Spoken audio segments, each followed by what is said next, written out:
आज आपण कोकणातल्या अशा मंदिराला भेट देणार आहोत ज्या मंदिराला निसर्गाने जणू आपल्या कुशीतच स्थान दिलं आहे. तर नमस्कार मित्रांनो, मी चिराग तुमचं सर्वांचं स्वागत करतो माझ्या या छोट्याशा दुनियेत. आता गाव म्हटलं की मंदिर हे आलंच आणि मंदिर म्हटलं की आजूबाजूचा निसर्ग पण आलाच. याच निसर्गाच्या सानिध्यात असलेल्या एका मंदिराला आपण भेट देणार आहोत. गावापासून आणि शहरापासून लांब असलेले हे मंदिर काळभैरवाचं आहे. या मंदिराला तिथले स्थानिक लोक भैरीचे मंदिर देखील असे बोलतात. या मंदिराकडे येताना ही आजूबाजूची गर्द झाडी मनाला प्रसन्न करून अखंड गारवा देतात. या ठिकाणी गाई गुरांची रहदारी जास्त असल्याने इथले रस्ते जणू शेणाने सारवलेल्या जमिनीसारखेच दिसतात. मंदिराच्या आजूबाजूला माणसांची रहदारी कमी असल्याने हे ठिकाण खूप शांत आणि एकांत वाटतं.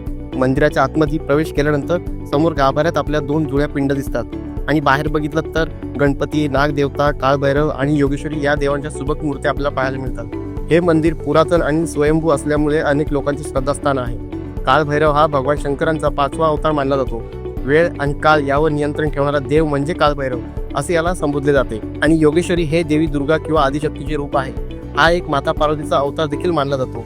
अनेक मराठी कुटुंबांची, विशेषतः कोकणस्थ ब्राह्मण आणि काही मराठा समाजांची कुलस्वामिनी देखील आहे.